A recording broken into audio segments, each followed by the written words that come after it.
ሰላም ዝኸበርኩም ተዓዘብትና ከመይ ትውዕሉ እምባርከስና ሰዓት ዜናታት ሒዘ መጽአኩም ኣለኹ። መጀመርታ ግን ኣርእስታቱ ቁጽርን ዓይነትን ኤርትራውያን ተሳተፍቲ ኦሎምፒክ ፓሪስ ይብርክት ገንካ ፈጺሙ ኣኸለ ኣይኮነን ተባሂሎም ሚኒስትር ጉዳያት ወጻኢ ኤርትራ ኣቶ ዑስማን ሳልሕ ኣብ ሃገር ኦማን ናይ ስራሕ ዑደት ኣካይዶም። ኣብ ማዕስከር ኤርትራውያን ስደተኛታት ዓለም ዋጭ ብዝተፈጸመ መጥቃዕቲ ሓደ ሰብ ተቐቲሉ ብዙሓት ሰባት ድማ ቆሲሎም። መጥቃዕቲ ሩስያ ሆስፒታል ህፃናት ሃሪሙ ብዙሓት ድማ ተቐቲሎምን ካልኦትን ዝብሉ ዜናታት ሒዝና መጺናኩም ኣለና። ሰናይ ምክትታል።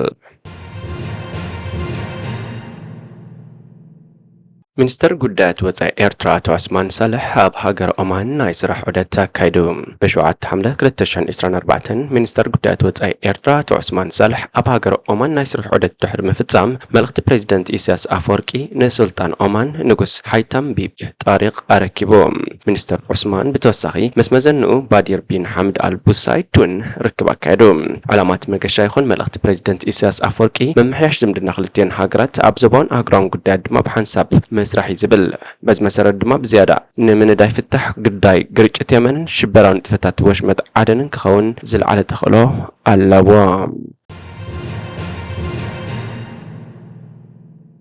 ቁጽርን ዓይነትን ኤርትራውያን ተሳተፍቲ ኦሎምፒክ ፓሪስ ይብርክት ገንካ ፈጺሙ ኣኸለ ኣይኮነን። ኣብዚ ዓመት ካብ 26 ሐምለ ክሳብ 11 ነሓሰ 2024 ኣብ ፓሪስ ፈረንሳ ንዝካየድ ኦሎምፒክ ብወገን ኤርትራ ዝሳተፉ ኣትሌታት ካብቲ ናይ ዝሓለፉ እዋናት ብቁጽርን ዓይነትን ምዕባለ ኣርእዮ ክበሃል ይከኣል እዩ። ኣብ ዝሓለፉ ዓመታት ኤርትራ ኣብ ጉያ ኣትሌቲክስን ብሽክለታን ወጻኢ ተሳትፋ ድሩት ኮይኑ ይጸኒሑ። ኣብዚ ዓመት ግን ፍልይ ብዝበለ ኣብ ውድድር ምሕንባስ እውን ብብቕዓት ኣትሌታት ተሳትፎ ኣረጋጊጻ ምህላዋ ይግለጽ ኣሎ። በዚ መሰረት ክልተ ሓንበስቲ ኣትሌታት ክርስቲና ራችን ኣሮን ገብረን ኤርትራ ወኪሎም ንፋልማዮም እዋን ክሳተፉ እዮም። ክሳብ ሕጂ ተረጋጊጹ ዘሎ ጠቕላላ ቁጽሪ ኤርትራውያን ተሳተፍቲ ኦሎምፒክስ ፓሪስ 3 ደቂ ኣንስትዮ ዝርከቦም 12 እዮም። ኣትሌቲክስ 9፣ ብሽክለታ 1፣ ምሕንባስ ድማ 2። ቁጽሪ ተሳተፍቲ ብምንታይ ናብ ሓደ ወሪዱ ሕጊ ኣካየድቲ ኦሎምፒክስ ድዩ ካልእ ዝበርሃልና ነገር የለን። ኣብ ኣትሌቲክስ እውን ገና ከም ኣትሌት ናዝሬት ወልዱ ዝኣመሰላ ምጽራይ ዘሎ ውጽኢትን ክጽንበራ ይኽእላ እየን። ብሓፈሻ ግን ሃገራዊ ኮሚቴ ኦሎምፒክ ኤርትራ ብ12 ተወዳደርቲ ጥራይ ክሳተፍ ምህቃኑ ካብኡ ናብ እውን እቶም ክልተ ካብ ወጻኢ ዝሳተፉ ብምዃኖም እኹልን ግቡእን ምድላው ከም ዘይገበረ ንጹር እዩ። ኤርትራ ክሳብ ሎሚ ብመንገዲ ገዲም ኣትሌት ዘርእሰናይ ታደሰ ኣቢላ ኣብ ኦሎምፒክ ኣቴንስ 2004 ናይ 10,000 ሜትሮ ጉያ ጥራያ ተሸላሚት ነሓስ ሜዳልያ ክትከውን በቂዓ ዘላ። ኣብ ማዕስከር ኤርትራውያን ስደተኛታት ዓለም ዋጭ ዝተፈጸመ መጥቃዕቲ ሓደ ሰብ ተቐቲሉ ብዙሓት ሰባት ድማ ቆሲሎም። ኣብ ኢትዮጵያ ክልል ኣምሓራ ዝርከብ ማዕስከር ስደተኛታት ዓለም ዋጭ ብቐዳም ምሸት ከምኡውን ሶኒ ምሸት ብሰንኪ ዝተፈጸመ መጥቃዕቲ ዕጥቋት ሓደ ሰብ ክሞት እንከሎ ብሓፈሻ ልዕሊ 10 ሰባት ከም ዝተሃርሙ ካብቲ ቦታ ዝተረኽበ ሓበሬታ ኣረጋጊጾም። ስድራ ቤት ጉዳያት ኣካየድትን ነበርትን እቲ ማዕስከር ንቢቢሲ ኣብ ዝሃቦ ሓበሬታ እቲ ቀዳማይ መጥቃዕቲ ቀዳም ምሸት ዘጋጠመ ኮይኑ እቲ ካልኣይ ድማ ሶኒ ምሸት ኣብ ተመሳሳሊ ሰዓት ከም ዝተፈጸመ ሓቢሮም። ተቐማጢ ማዕስከር ዝነበረን ኣብ ዝተፈላለየ ጉዳያት ስደተኛታት ዝነጥፍን ካብ ኣዲስ ኣበባ ሓበሬታ ዝሃበ ኤርትራዊ ስደተኛ ዮሃንስ ሳሙኤል ብቐዳም ምሸት ከባቢ 8 ፈርቓን ኣቢሎም ኣብቲ ማዕስከር ዝኣተው ዕጡቓት ክሳብ ሰዓት 9 ኣብ ዝነበረ ግዜ ነቲ መጥቃዕቲ ከም ዝፈጸሙ ተዛሪቡ። ክዘምቱ ኢሎም ድሕሪ ምእታው ብዝተፈጥረ ዕግርግር ሓደ ቀሺ ዝርከቦም ብጥይት ነቶም ካልኦት ድማ ብኻራራ ወጊኦም ጠቕላላ 8 ሰባት ኣቕሲሎም ከይዶም ይብል። ሶኒ ምሸት ከባቢ ሰዓት 7 ፈርቓን ኣቢሉ ድማ ብተመሳሳሊ ኣገባብ ናብቲ ማዕስከር ዝኣተው ዕጡቓት ሓደ ሰብ ብጥይት ቀቲሎም 3 ሰባት ኣቕሲሎም ከም ዝኸዱ ወሲኹ ሓቢሩ። ካብ ስድራ ቤት መዋቲ ምዃኑ ዝገለጸ ኣሩዳ ኣርዲ ዝተባህለ ተወላዲ ብሄረ ኩናማ እቲ ዝሞት ሓወቦ እዩ። እቶም ዝተሃርሙ ድማ ሓወይን ዘማይን እዮም። እቲ ቤተሰብ ድማ ኣብ ሕማቕ ኩነታት ኣሎ ኢሎም ከም ቤተሰብ ኣብ ሓደ ከባቢ ተጠርኒፎም ከም ዝነበሩ ዝገልጽ ኣሩዳ እቶም ዝተሃርሙ እውን ኣብ ከቢድ ኩነታት ቃንዛ ከም ዝርከቡን ኣብዚ እዋን ኣብ ሆስፒታል ደባርቕ ጎንደር ሕክምና ይግበረሎም ከም ዘሎን የረድእ። ዮሃንስ ብዘይካቶም 4 ጉዳያት ሶኒ ምሸት በቲ ኩነታት ሰንቢዳ ኣውያት ዝፈነወት ሓደ ቆልዓውን ብበትሪ ሕሱም ከም ዝሃርምዋ ኣቂሱ። ካብቲ ሆስፒታል ናብ ከተማ ጎንደር ሪፈር ኢሎምና ነይሮም። ኣብ ፍርቂ መንገዲ ምስ በጻሕና ግና ኣብቲ ከባቢ ኩናት ስለ ዘጋጠመ ተመሊስና ኣብ ደባርቕ ብገንዘብና ወጻኢታት እናገበርና ኣሕዋትና ንሕክሞም ኣለና ዝበለ ሓላፊ ክፍለ ዕደላ እቲ ማዕስከር ግርማይ ኣማረ እዩ። ካብቶም ብጥይት ዝተሃርሙ እቲ ሓደ ኣብ ከባቢ መቐመጭ ዝኣተወ ጥይት ገና ወፀትን ስለ ዘላ ብከቢድ ይሳቐ ከም ዘሎ ግርማይ የረድእ። ኣተሓሒዙ ምስቶም ዝተሃርሙ ንናቢ ዘለና ሰባት ኣብዚ ሆስፒታል ምሳና ዝሰዓቡ በዝን በትን ኮይኖም ኣጆኹም ዝብሉና ብዙሓት እዮም ክብል ነቲ ዘለዎም ምትሕባር ድማ يرد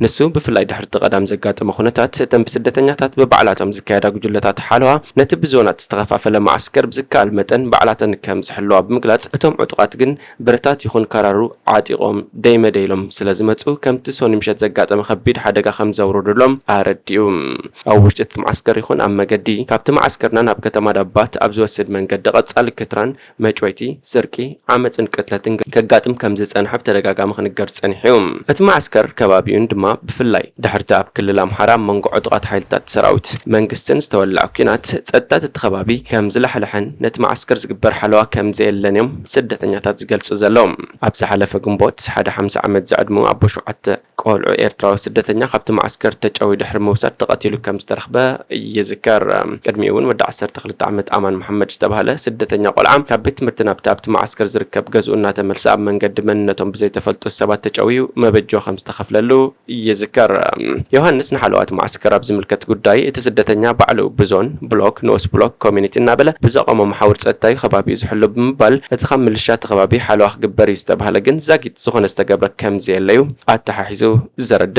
ابرسز يوهنس سيفل نبرت تخباب اوشت معسكر اتيوم استفلالي كم دكانات باراتن كال انز امسلو تكالات كقبري فكرلهم يو دحر مبال ازدما ناي ገዛ ርሱ አሉታው ሳዕቤናት ከም ዘለዎም አመልኪቱ ገለ ካብአቶም ነቲ ስደተኛ ኩነታት ተኽፈልጡ ይኽእሎም ቅድሚ ሕጂ ካብአቶም ብስርቂ ተጠርጢሮም ዝተኣስሩ ነይሮም ኢሎም እዚ ኮይኑ እቲ ዝሞተ ሰብ ብስነ ስርዓት ቀብሩን ንምፍጻም ኣብ ምድላው ከም ዘለው ስድራ ቤት ይገልጹ ኣብ ማዕስከር ስደተኛታት ኢትዮጵያ ብሓፈሻ 24 ዓመታት ከም ዝተቐመጠ ዝዛረብ ኣሩዳ ብንሽተይ መጽ ኣብዚ ዓበብ ምባል እቲ ኣብ ኢትዮጵያ ዘሎ ግጭት ሓድሕድ ድማ ንኹነታቶም ከም ዝሓላለኹ ኣምሪሩ ይዛረብ እቶም ስደተኛታት እቲ ማዕስከር አቀማምጡ ብፍላይ ኣብ ግዜ ክራማት ንኽትነብሮ ዘይምችኡ ምዃኖም ተደጋጋሚ ክገልጹ ጸንሑ ኮይኖም እዚ እናገነነ ዝመጽእ ዘሎ ኣተሓሳሳቢ ኩነታት ጸጥታ ዝተፈላለዩ ትካላትን መንግስታትን ቆልሕታ ክገብርሉ ክምሕፀኑ ጸኒሖምን ኣለውን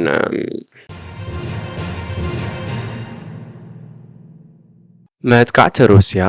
ሆስፒታል ህፃናት ሃሪሙ ብዙሓት ድማ ተቐቲሎም ሩስያን ከተማታት ዩክሬን ብሚሳይላት ድሕሪ ምድብዳባ ብውሕዱ 41 ሰባት ተቐቲሎም 166 ሰባት ድማ ተጎዲኦም ኣብ ርዕሰ ከተማ ኬብ ዝርከብ ትዛዕበየ ሆስፒታል ህፃናት ኦሆማዲት በት መጥቃዕቲ ተወቂዑ 2 ሰባት ድማ ሞይቶም ሆስፒታል ኦሆማዲት ኮቪድ ጉድኣት ወሪድዎሎም ሩስያ ነቲ ሆስፒታል ዕላማ ከም ዘይገበረት ጠቂሳ እቲ ሆስፒታል ብስኩጀታት ፀረ ሚሳይል ዩክሬን ከም ዝተወቃውን ገሊፃ ዩክሬን ብወገና 10 ክሩዝ ሚሳይል ሩስያ ከም ዝረኸበት ሓቢራ ዶክተር እቲ ሆስፒታል ሊስትያ ንቢቢሲ ኣብ ዝሃበቶ ቃል እቲ ሆስፒታል ብሚሳይል ኣብ ዝተደብደበሉ ልክዕ ከም ምርኢት ፊልም ዓብ ብርሃን ካብኡ ድማ ዘሰቅቕ ድምፂ ነይሩ ክትብል ነቲ ዝነበረ ህሞት ኣረድያ ሓደ ክፋል እቲ ሆስፒታል ዓንዩ ኣብ ካልእ ክፋሉ ድማ ባር ኣጋጢሙ ምናልባሽ 60 ክሳብ 70 ሚታዊት ዓንዩ ኢላ ካብቲ ቦታ ዝወፁ ኣሳል ገለ ኢንፊዥን ዝተተኽለሎም ዝርከቦም ናብ ካልእ ቦታ ንኽጋዕዙ ኣብ ኣፍ ደገ ኮፍ ኢሎም ዝነበሩ ህፃናት የርእዩ ከንቲባ ከተማ ኬፍ ቪታሊ ክሊቾክ እቶም ኣብቲ ሆስፒታል ዝመቱ ክልተ ኣባፅሕ ከም ዝኾኑ ብምግላጽ እቲ ሓደ ዶክተር እዩ ኢሉ